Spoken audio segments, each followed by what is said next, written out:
We'll wait to start at 6. I'm going to go ahead and record this so that it can be uploaded later. So I'm going to pause it right now. There we go. We are ready. We are ready to go. All right. We want to thank you for joining us tonight for a recorded Zoom session. We have 7 questions that's been submitted via the community responses, and we'll go through those questions. We'll also maybe add some additional information that we think maybe people might be wondering about. We would like to ask for grace in delivering this content to you because this is our first time in terms of hosting a Zoom session. We hope you find it useful, and if you have further questions after we're finished, we would both really encourage you to email us those questions, and we'd be happy to get them answered. These are certainly unprecedented times, and we are all building the plane as we're flying it here. I want to start out and say that student and staff safety is paramount, along with everyone's mental health during these times. We know that with the global pandemic, that it certainly may add some additional stress to your families, and that's not our intent. Our intent at North Mahaska is to continue to support our families as much as we can, and to ensure that we're following the guidance that's put forth by the Department of Education, the Department of Public Health, the governor, and of course the president. As many of you may know, Governor Reynolds' press conference today announced that schools will be closed through April 30th.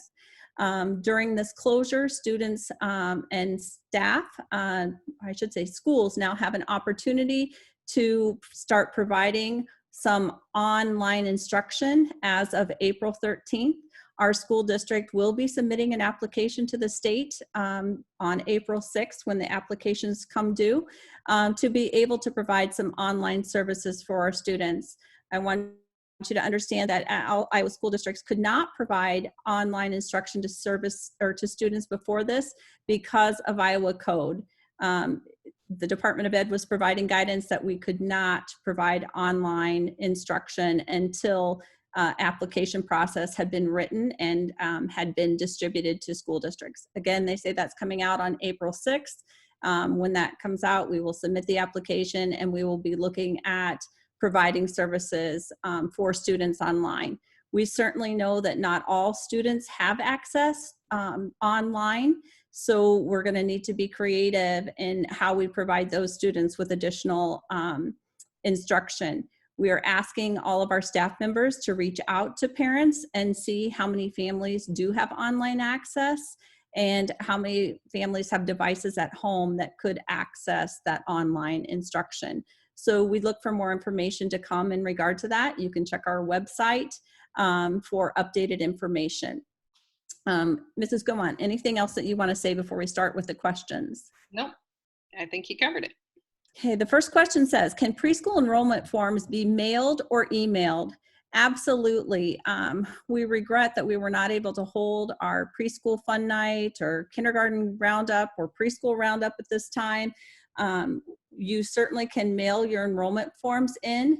Kindergarten open enrollment forms are not actually due until September 1 of 2020. But if you have a preschool age student or a school age student that is going to be attending North Mahaska in the fall, we would ask that you go ahead and mail those forms to the district.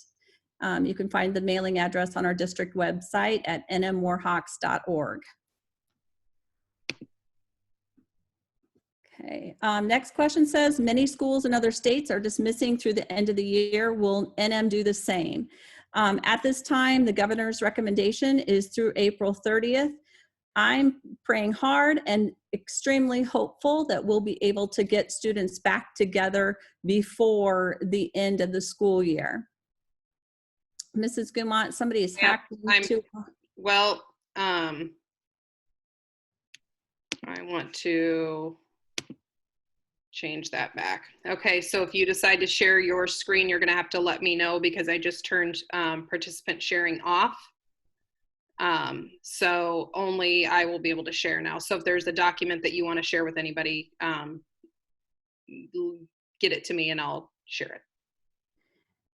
That's the risk you take when you hold sessions like this. If somebody pops something up on the screen, people can hack in at any time. That certainly wasn't our content. I'm not sure where that came from. Again, we will follow the recommendation of the governor, and I'm very hopeful that we will be able to get students back for some closure before the end of the school year. Right now, our school year is scheduled to end on May 20th. So if we're able to come back May 4th, then it looks like we would have around 3.5 weeks of school. Mrs. Gumont, can you see the questions on your end? Yes, I don't have any questions at this point. Okay. The next one says, my kids put up a fight about using online resources because nothing is required. If the kids aren't doing this, how far behind will they actually be? I want you to know you're not alone about kids putting up a fight in regard to doing the online resources. This is pretty typical. We hear this from several parents in regard to homework. Home time is usually home time and not school time for these kids. So we would encourage you to structure your day in a way that you have the same time and same routine for doing the online instruction that's going to be provided. Again, encourage your student with the teacher helping. Hopefully your child is more willing to engage.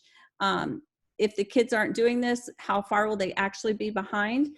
Well, the guidance that we're getting from the Department of Ed is to really look at most of the content as review with some new learning. They're not saying a lot of new learning because they don't want kids to be behind. So what implications does this have for the fall?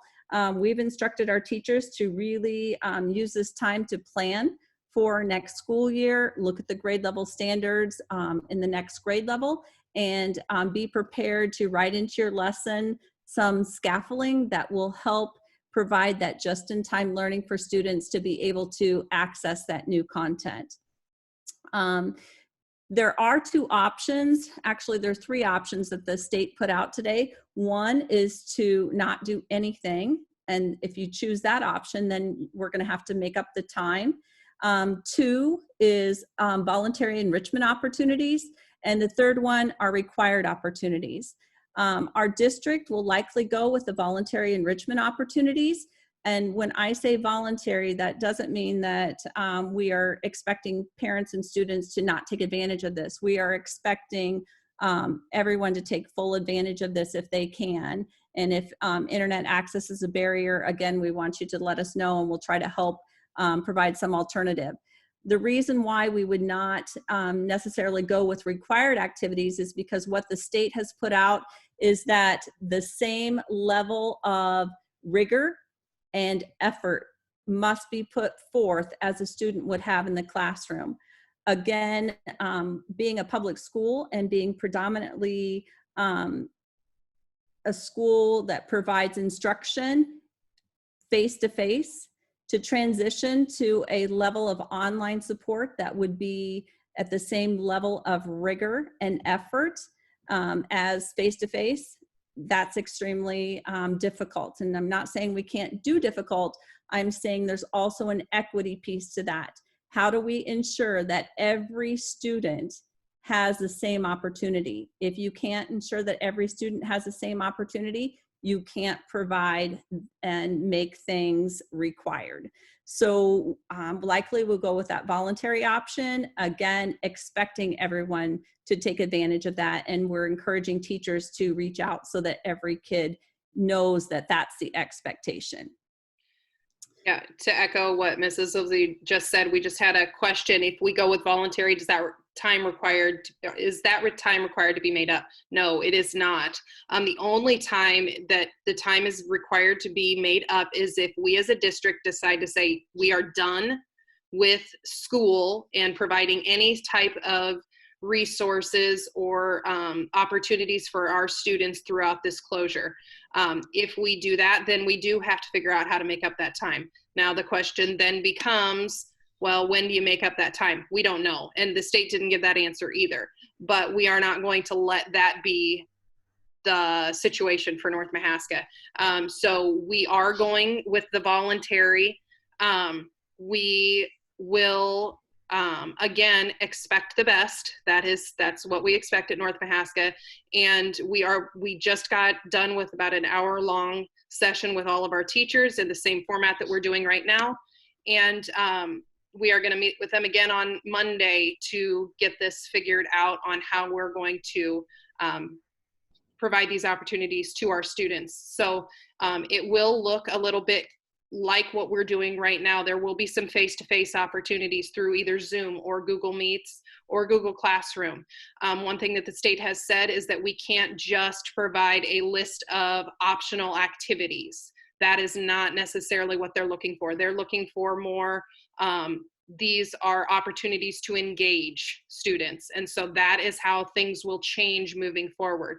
Our online learning resource website that we created will still be there. We will still utilize that, but it will be a little bit more, I guess, meaty is a good word for it, as far as what we provide and the frequency of which we provide it.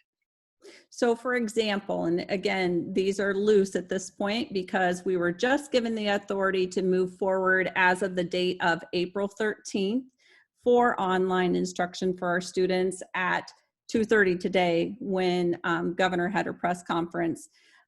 So for example, it might mean a kindergarten student would be participating in 2 or 3 online sessions a week. Maybe they're 20 minutes in length, maybe they're a half hour in length, and during that time the teacher provides a lesson that's either recorded or that's face-to-face via the Zoom or a Google Classroom, and then they would assign the student to follow up with one of those online resources and practice between the time that they provided the instruction they meet again.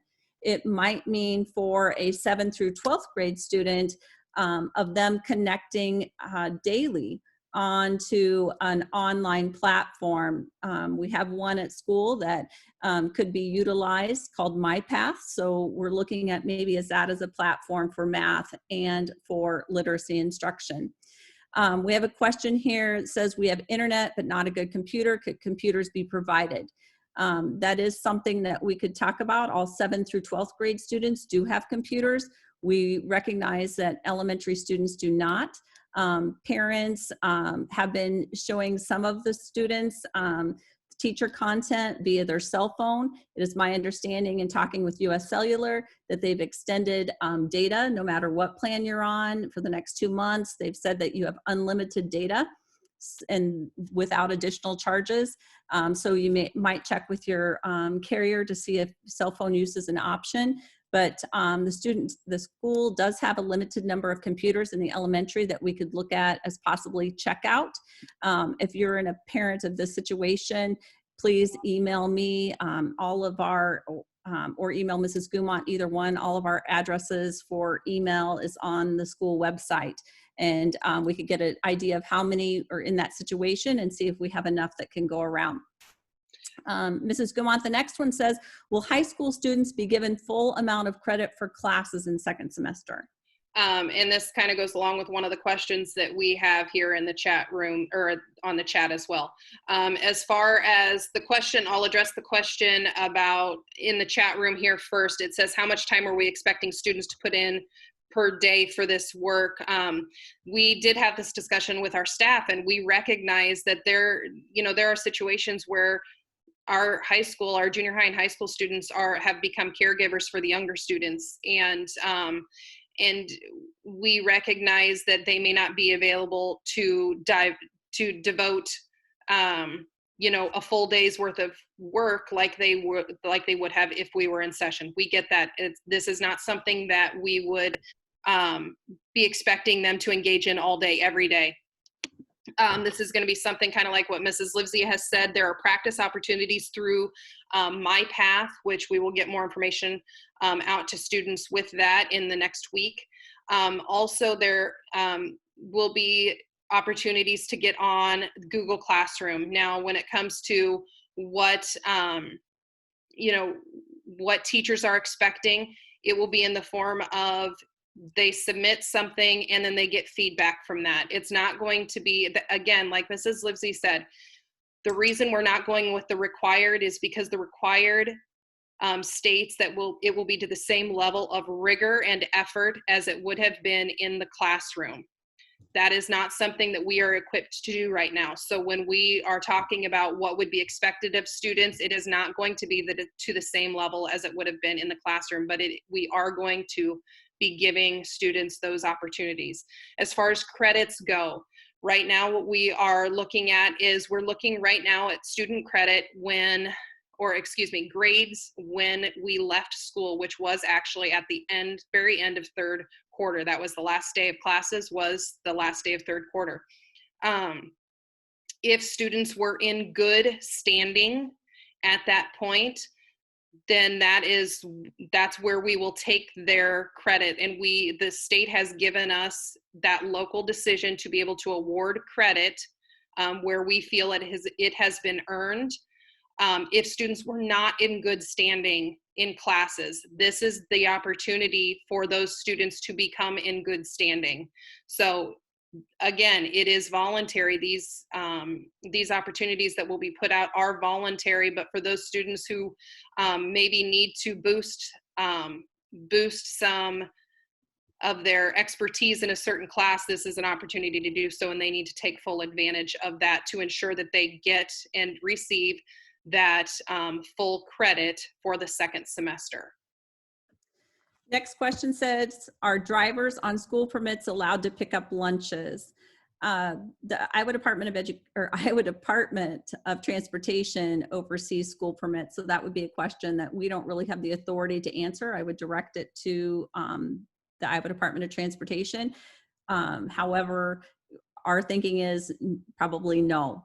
But again, I'm not the authority on that, so talk to the Department of Transportation. Next question said, if school closures are extended, will free meals continue? It is our intent to continue those delivery of free meals on Monday for as long as we can get supplies. And again, we encourage any and all families to sign up. You don't have to live in the district or have a student enrolled in the district. You just have to be 18 or under and sign up on our website through our Google Doc there or Google form by 6 o'clock Sunday night. And then meals are delivered at those various locations on Monday. It's our intent to continue the free meals even through the summer. I know last summer was our first year of the summer lunch program, and on average every day we had around 40 students that joined us at the designated location for those free summer lunches. So please continue to take advantage of that. Next question, and I know this is one that at least one class is really concerned about, as we are as well.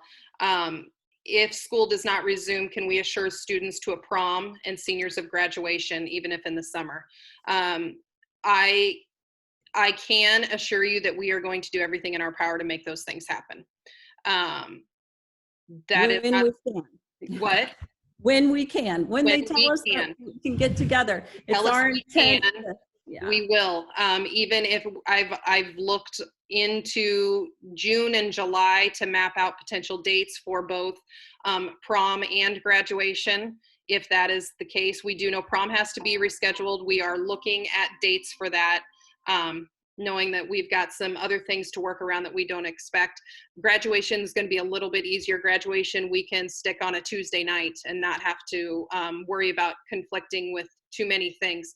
Prom is a little bit bigger of a beast because it takes a full 24 hours, if not more, if you want to let the kids sleep a little bit. So we are very aware that those things are very important, and those are memories that we don't want the kids to lose. So as much as I want to say, yes, I can assure you that this will happen, I can't give a 100% promise that it's going to look exactly like we want it to. But I can promise that we're going to do everything we can to make sure that it does happen, and those memories are had and made, and they just may look an awful lot different.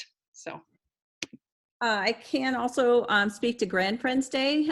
Grand Friends Day will be something that does not happen just due to the exposure risks for the elderly population. So even if we were back in school on May 4th, then Grand Friends Day would be canceled for this year. We had a question here. Are teachers checking in with students and parents to discuss learning options for their rooms? Again, that is something that we are going to discuss as a staff more in depth on Monday. To this point, it has been largely through each individual teacher to do that, as well as the online learning tools that we put out to the community through that website. Starting on Monday, we're going to start mapping out. Another question is, how will it be communicated regarding the work or classroom time that the students will need to be a part of? That's something that it's in the process. I can't give a definitive, this is exactly how that's going to look, because again, like Mrs. Livesey said at the top of this thing, we are building the plane while we're flying it. So we don't have those definitive answers yet. But the governor has said, well, not the governor, excuse me, the Department of Education has said that we have until April 13th to really get this going. So you can expect that by April 13th, we will have communicated it. It will probably, Mrs. Livesey, correct me if I'm wrong, it will be communicated through Facebook, through the website, through Swift Alerts. And It might also be through the teacher's remind for their each individual classroom. It might look different for each teacher depending on what their normal routine of communication is for each class. Yeah. And Mrs. Goodman, I heard you mention April 13th. That is the first date that we can start the online learning, as you mentioned. Prior to the 13th, we could not. And those 4 weeks prior to the 13th are forgiven for all school districts in the state of Iowa. Iowa assessments might be another thing you're thinking about. The state of Iowa has put Iowa assessments on hold for this year, so students will not take those until the next school year. You might also be wondering about, well, what do your teachers do and what do support staff do since they're still getting paid through this time? Teachers are working from home. They're working on continuing their development of curriculum. They're also engaged in professional learning opportunities and engaged in Zoom meetings. They've also been reading to students online, reaching out to some students as well, helping deliver meals. So there's still a lot of things to be done behind the scenes that require both teacher, administrative, and support staff efforts. So we'll continue to keep continue to keep staff as engaged as possible during these times. We had a question, will seniors have to take Iowa assessments next year? I'm assuming you mean the going to be seniors next year. I don't know this for certain, but my thought would be no. So they kind of get a pass. So their last time taking Iowa assessments was last year as a sophomore, because we've been told that Iowa assessments will be waived this year. So by waived, that leads me to believe that they just will not happen. They're not being postponed or anything like that. They are just waived. So no, those kids that are juniors this year will not be taking them next year as seniors. One of the interesting things about our current seniors, they're really going to be a testament to perseverance through this. We know things look different. We know this wouldn't be their choice for their senior year. While they're all excited to get out of school and graduate, this wouldn't be how they would choose to end their school career at North Mahaska. We know that. CPR is one of the requirements for seniors. So the state is kind of kicking around what that looks like. There may be some additional online CPR training with some skills that's demonstrated via Zoom or via Google Hangout again. Again, we're waiting on further guidance from the state in regard to that, because CPR is one of those things that's not as easily completed online as some of the other requirements for seniors. But again, I just want to encourage you, if you have a student that is worried about something or you have a question, email Mrs. Guman or I. We're working every day and be happy to get you answers back. If you have a question, we know somebody else may have the very same question. So we do have a Q&A out there on our website. and we can continue to add to that and update it with questions that you may have. Mrs. Livesey, we have another question. Will the online curriculum be easier to follow than it has been? I feel I'm being stretched 50 different ways between 3 kids at different levels. The resources have been great, but overwhelming at times. And ask if packets are possible. So each teachers may look a little bit different, and I cannot imagine what it's like for parents that do have 3 and 4 kids at home and you're trying to switch to that home school. I want you to know during this time that the most important thing is that you connect with your child and that you try to keep somewhat of the structure and routine to help with their safety and security, and that you let the teachers do the guiding here in terms of that instructional content. Yes, we know that you need to support some at home, but again, we're in this together, and it is going to be okay. We will continue to provide support through online starting on that April 13th. And even if you just have your child read every day and talk to you about what they're reading, that's a good path for moving forward at this point. And, and just rest assured that we're also going to talk to teachers about being able to establish some quote unquote office hours where they would be available to do an online session with, small groups of students, or, if parents want to join that as well, because we do realize that,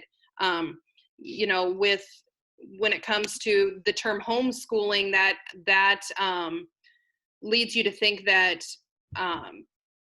the parents are the ones doing the teaching. And I know that is sometimes that causes angst and anxiety in some people, that, you are now responsible for your child's education.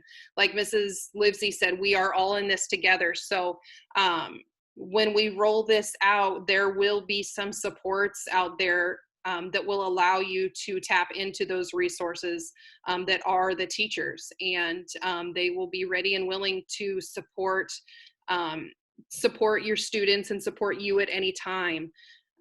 Again, the level of rigor and effort that is going to be needed to go through this is not going to be that of what it would have been if students were in class. These are going to be times where we are trying to just provide resources and opportunities to continue learning, not necessarily get them all the way through a content area.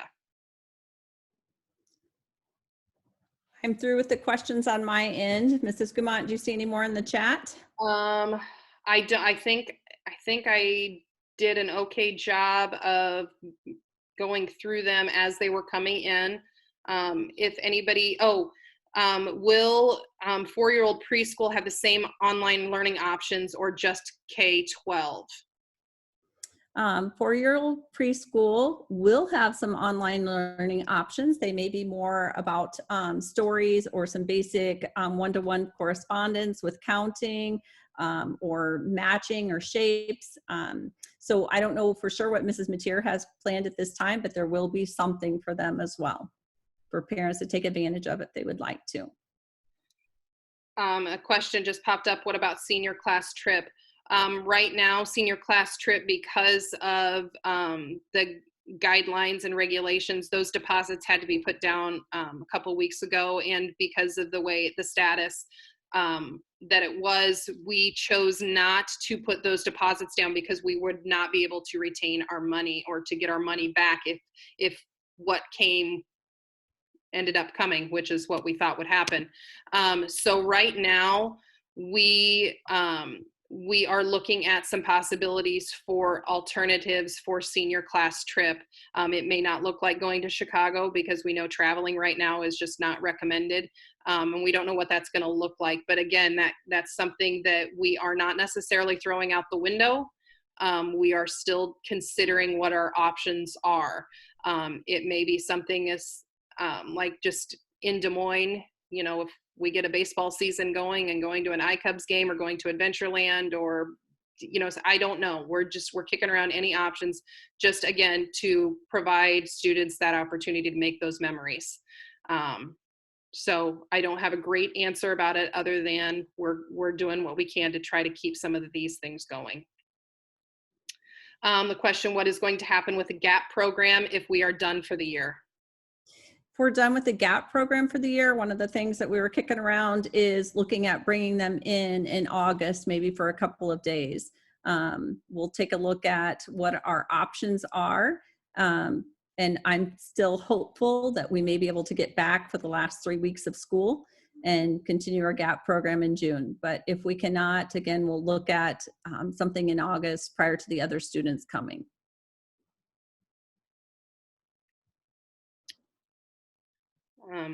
We do not have any other questions rolling in. If anybody has any other questions, go ahead and pop those into the chat box right now, and we'll try to get those answered. While you're waiting to see if there's any questions coming in, I just want to say that I know our educators and myself especially really enjoyed our parade that we had, our teacher staff parade this weekend. It was so good to see the kids' faces. I did get choked up by a lot of their signs that they had, and just knowing that they miss us as much as we miss them. Again, these are difficult times, but we are going to get through this, and we're here to provide you any support that we possibly can. Another question, is guidance still available to help students emotionally during this time? Our mental health providers, Jana Vink and Amy Molinex, are reaching out to families that they were working with to provide ongoing supports, and our guidance counselors are available for the same. In the schedule that we're looking to design for that online instruction, we talked with staff just before we met with you guys today. We talked with them about giving some tips to families to help support students who may be experiencing stress or anxiety around their days, because everything's kind of been shaken up. So yes, that will be available. If you have a specific need, I encourage you to email the guidance counselors directly, or Mrs. Gumont and I, and we can help you get in touch with them.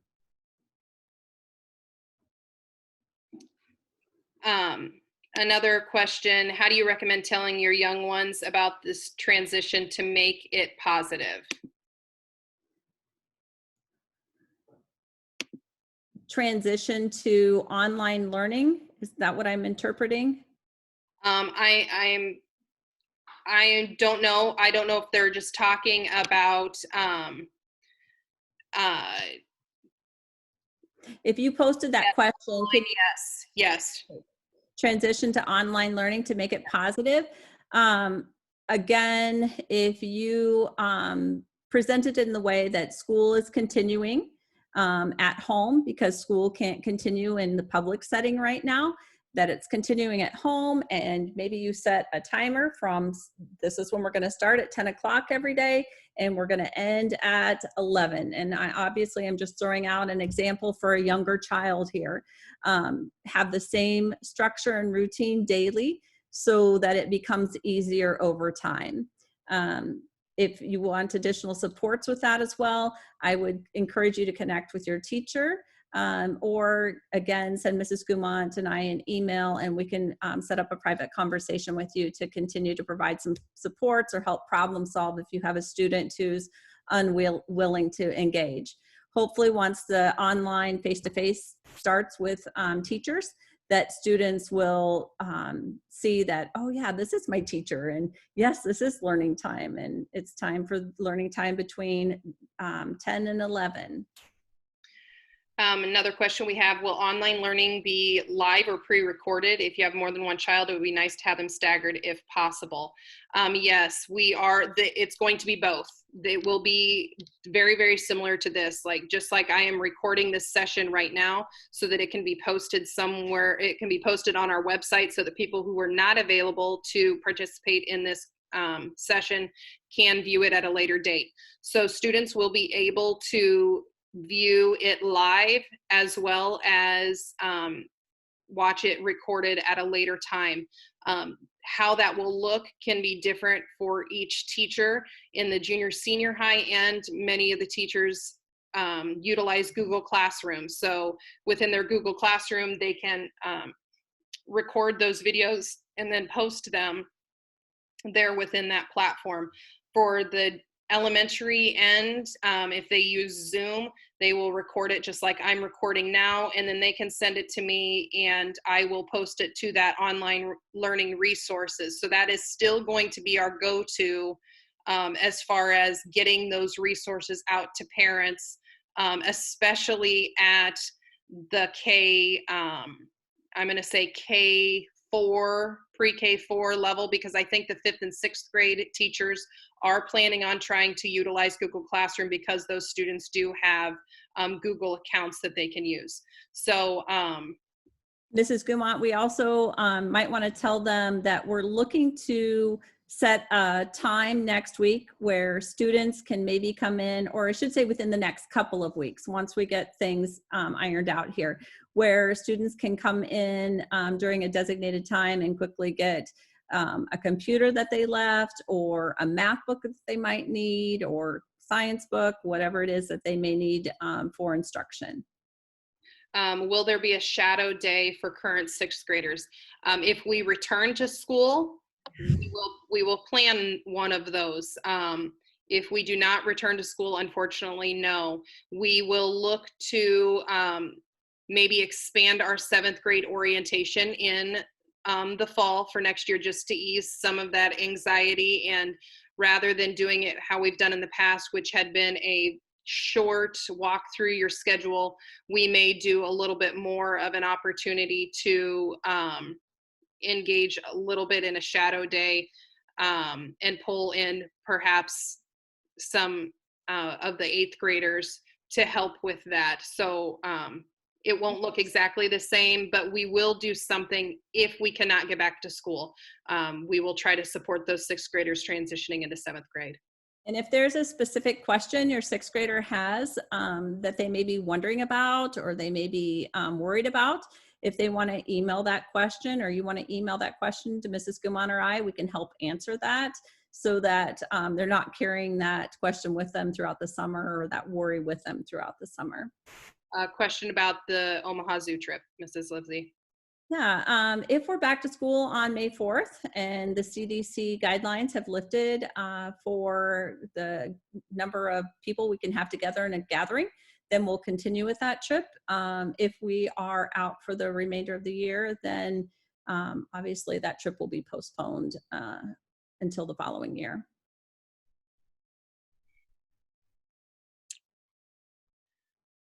All right. We do not have any other, if there are any other questions, we'll do one last call for questions.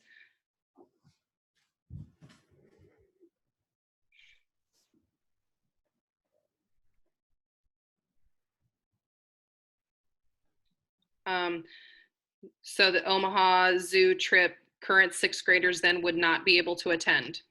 Yeah, Mrs. Gumont and I could talk about that and see maybe what would be an option. Maybe the next year, you know, it looks like we take 5th, 6th, and 7th and expand it. Really, we're pretty much open and flexible through this process. We want to do what's best for kids, and we're doing our best to ensure that kids have opportunities to continue to connect and engage, and to be healthy kids who are in a positive school environment.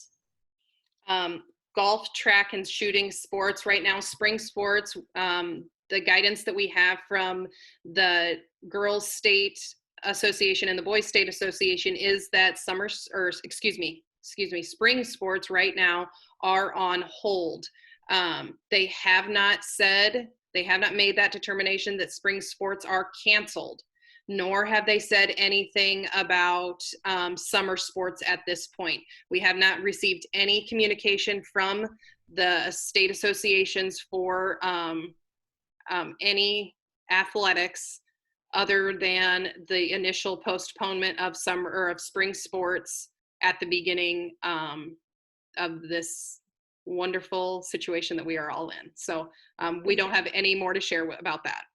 One thing I might point out too is that we are getting the same information you're getting at the same time For example, when the governor makes her announcement that school, it has been extended for closure through the 30th, we're not getting that information any earlier than the public. And so the only addition that we're getting sometimes is an update from the Department of Ed following that press conference to provide some additional guidance for options. And then we're trying to turn things around quickly to the public, because we know that you may be wondering, and to our staff as well. So that's why we chose to hold 2 of these sessions today, because we had heard that the governor was going to make a big announcement on Thursday. So please bear with us as we're trying to continue to provide positive environment for our students and your students the best that we can. And we appreciate your support. North Mahaska Warhawk family has been nothing but amazing, you know, parents, students, staff included, and the community as well. You've all been great support during this, and we'll continue to support each other as we continue to move forward.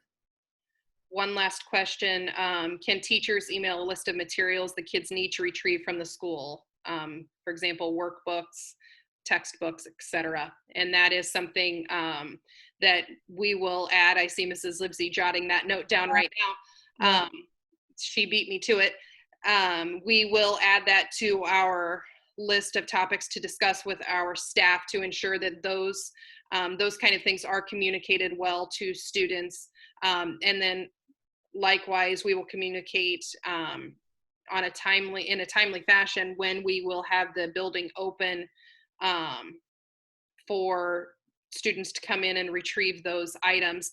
We had talked earlier in the week about potentially a morning time slot where people could come in, as well as an evening time slot, because we do know that parents are working, and we want to make sure that students are able to get in and parents are able to get them there.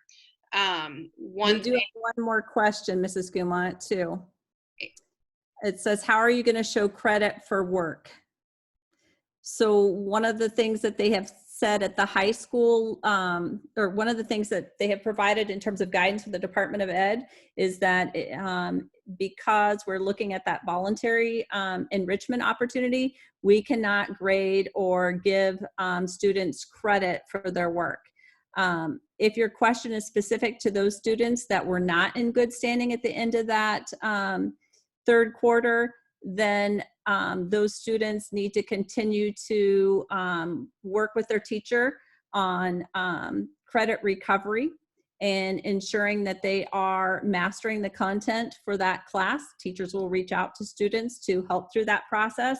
And then teachers can make a determination whether they have met the requirements of the class, whether they have demonstrated enough content knowledge just to show that, yes, they can be given credit for that class, but we cannot grade student individual work during this time.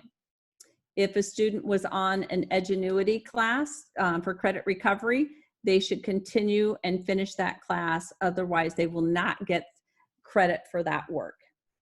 That is something that the Department of Education has specifically said, that credit recovery courses can and should continue because students who are trying to recover that credit should not be hurt, or I don't know what word I'm looking for, but held accountable for a situation where the school has closed. So they should, if you have a student who is on a credit recovery Edgenuity class, they do need to continue with that course and try to get that finished so that they can retain that credit. I'm trying to see if there's anything else. I don't believe so. Mrs. Livesey, did you want to talk a little bit about school grounds? Just to remind everyone that the school grounds and school buildings are closed for this time. We are practicing social distancing, so if staff are going into the building, it's very limited. We will have a board meeting on Tuesday, at which we have public hearing for the calendar, for the budget, and budget amendments. If the public plans to attend that meeting, we will hold it in an area where we can spread out. If somebody's coming to make a public comment, you're certainly welcome to do so, but we would probably only allow one person in the room at a time, again, just to ensure we are taking precautions on that social distancing. Again, all of our activities are postponed in the district at this time through April 30th, and all of our facilities are closed. Weight room, school, softball, baseball fields, track, that is all closed during this time. Playgrounds, I should mention that as well. The governor closed all the playgrounds. That's for the safety of students and staff.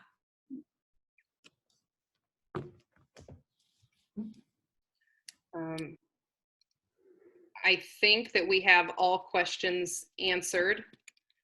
And if we missed one, I sincerely apologize. We didn't intend to. If we didn't get your question answered, please email us and we will do our best to get a response back to you in a timely manner. You ready to wrap it up, Mrs. Gumont? Yep, just 1 second. There was a specific question to a specific student, so I'm responding to that person. Again, I just want to thank you for joining us tonight. Hopefully we provided you with some assurance that the Department of Education is giving districts a lot of latitude to provide something for students in terms of online learning, but at the same time, a wealth of latitude to give credit for what they've already completed and to really focus on students' physical and mental well-being, as well as families' physical and mental well-being at this time. Yeah, I think that's it. Okay, we're signing off, Warhawk family. All right. We're all hopeful we'll see you in person here in May. Absolutely. Thank you very much, everyone. And as always, if you have any questions or concerns, please let Mrs. Livesey or I know, or you can reach out to your child's classroom teacher as well. Thank you. Thanks.